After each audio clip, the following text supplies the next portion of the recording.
Here's Frankie Corrado to talk about the fact that the Florida Panthers are one game away from eliminating the Tampa Bay Lightning, and what a performance from Aaron Ekblad. He left his mark on this one in more ways than one, Frankie. The big hit on Brandon Hagel, the game-tying goal. How upset should the Lightning be that Ekblad was even still in the game and was able to provide the impact that he did?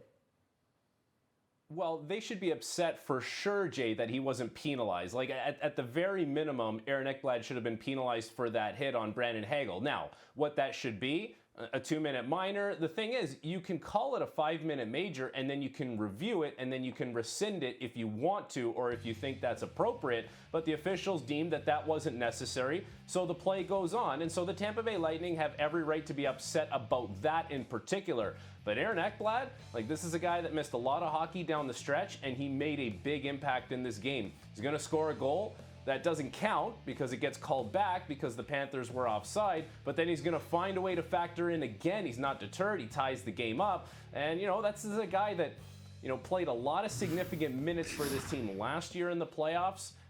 Big part of them winning the Stanley Cup. And after a first game back where it's hard to find your legs and jump on this moving train at this point, missing all the games that he missed. But that's a significant performance for Aaron Ekblad. And, the Tampa Bay Lightning, they do have a leg to stand on there as far as Aaron Ekblad not being penalized for the hit on Brandon Hagel. Frankie, I thought the Lightning were deep. Florida's third line scored 2 of the team's 4 goals on Monday night. Like, if the third line is going like this, is this the team to beat in the East right now, the Florida Panthers, the defending champs? It feels that way, Jay, because this team has the template to win games, and the third line can factor in such a massive way because of the way that third line is built. And Paul Maurice talked about it. He said he needed more from these guys because they can be difference makers, and he was right. Like a guy like Anton Lundell, who scores tonight, he's a good matchup centerman, so he can alleviate some of the top matchups for a guy like Sasha Barkov, potentially open him up for a little more offense. And Jay, what a luxury it is to have Brad Marchand playing on your third line. You think about the defensive roles that all 3 of these guys have on that line.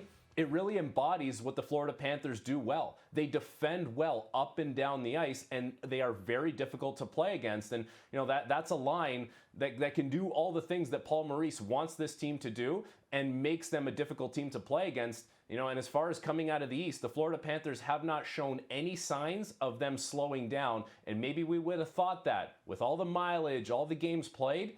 Doesn't look like that's the case so far. And Florida will have a chance to eliminate Tampa in their barn on Wednesday night, Amalie Arena. And Frankie's going to stick around because there was a coaching change in Pittsburgh on Monday, and Frankie is uniquely qualified to speak about this. That is later on this edition of SportsCenter.